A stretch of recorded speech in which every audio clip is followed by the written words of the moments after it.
मैंने अपने चैनल में एक कहानी में आपको बता चुकी हूँ कि जब भगवान राम ने लक्ष्मण को मृत्यु दंड की जगह उनको देश निकाला दे दिया था। और देश निकाला उस समय मृत्यु दंड के बराबर ही होता था। तो जब उनको मृत्यु दंड दिया, कैसे दिया और क्यों दिया, ये कहानी आप सुन चुके हैं।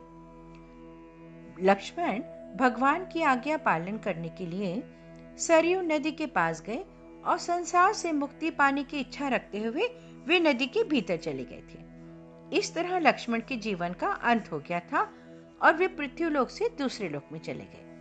लक्ष्मण के सरयू नदी के अंदर जाते ही वह अनंत शेष नाग के रूप में बदल गए और विष्णु लोक चले गए।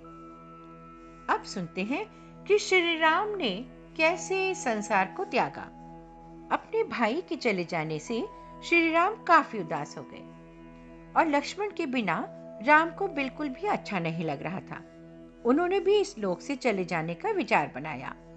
तब प्रभु राम ने अपना राजपाट और पद अपने पुत्रों के साथ अपने भाई के पुत्रों को सौंप दिया और सरयू नदी की ओर चल दिए।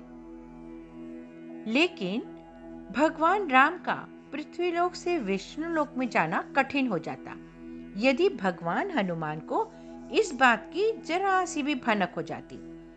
भगवान हनुमान, जो हर समय श्री राम की सेवा और रक्षा की जिम्मेदारी अपने कंधों पर उठाते थे, यदि उन्हें इस बात का जरा सा भी अंदाजा होता कि विष्णु लोक से श्री राम को लेने कालदेव आने वाले हैं, तो वे उन्हें अयोध्या में कदम भी न रखने देते।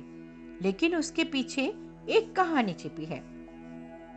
जिस दिन कालदेव को अयोध्या में आना था, उस दिन श्री राम ने भगवान हनुमान को मुख्य द्वार से दूर रखने का एक तरीका निकाला। उन्होंने अपनी अंगूठी महल के फर्श में आई एक दरार में डाल दी और हनुमान को उसे बाहर निकालने का आदेश दिया। उस अंगूठी को निकालने के लिए भगवान हनुमान ने स्वयं भी उस दरार जितना आकार ले लिया और उसे खोजने में लग गए। जब हनुमान उस दरार के भीतर गए तो उन्हें समझ में आया कि यह कोई दरार नहीं बल्कि सुरंग है जो नागलोक की ओर जाती है। वहां जाकर वे नागों के राजा वासुकी से मिले। वासुकी हनुमान को नागलोक के मध्य में ले गए और अंगूठियों से भरा एक विशाल पहाड़ दिखाते हुए कहा कि यहाँ आपको आपकी अंगूठी मिल जाएगी। उस पर्वत को देखकर हनुमान बहुत परेशान हो गए और सोचने लगे कि इस विशाल ढेर में से श्री राम की अंगूठी खोजना तो कूड़े के ढेर से सुई निकालने के समान है। लेकिन जैसे ही उन्होंने पहली अंगूठी उठाई तो वह श्री राम की ही थी।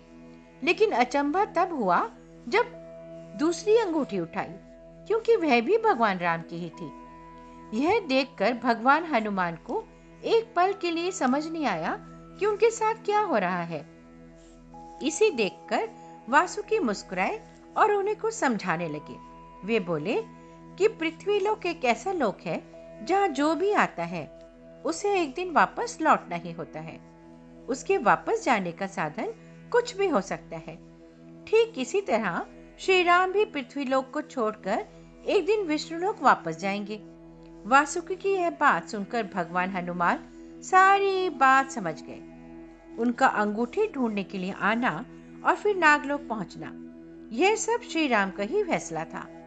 वासुकी की बताई बात के अनुसार उन्हें यह समझ आया कि उनका नागलोक में आना केवल श्री राम द्वारा उन्हें उनके कर्तव्य से भटकाना था, ताकि कालदेव अयोध्या में प्रवेश कर सके और श्री राम को उनके जीवन काल के समाप्त होने की सूचना दे सके। अब जब वे अयोध्या वापस लौटेंगे तो श्री राम नहीं होंगे और श्री राम नहीं तो दुनिया कुछ भी नहीं। हनुमान जान गए कि उनका नागलोक में प्रवेश और अंगूठियों के पर्वत से साक्षात कोई आकस्मिक घटना नहीं थी। यह राम का उनको समझाने का मार्ग था कि मृत्यु को आने से रोका नहीं जा सकेगा। राम मृत्यु को प्राप्त होंगे और संसार समाप्त होगा, लेकिन हमेशा की तरह संसार पुनः बनता है और राम भी पुनः जन्म लेते हैं। जिस तरह भगवान इस संसार को छोड़कर अचानक से गायब हो गए और फिर कुछ देर बाद नदी के भीतर से भगवान विष्णु प्रकट हुए और उन्होंने अपने भक्तों को दर्शन दिए। इस प्रकार से श्री राम ने भी अपना मानवीय रूप त्याग कर अपने वास्तविक स्वरूप विष्णु का रूप धारण किया और वैकुंठ धाम की ओर प्रस्थान किया।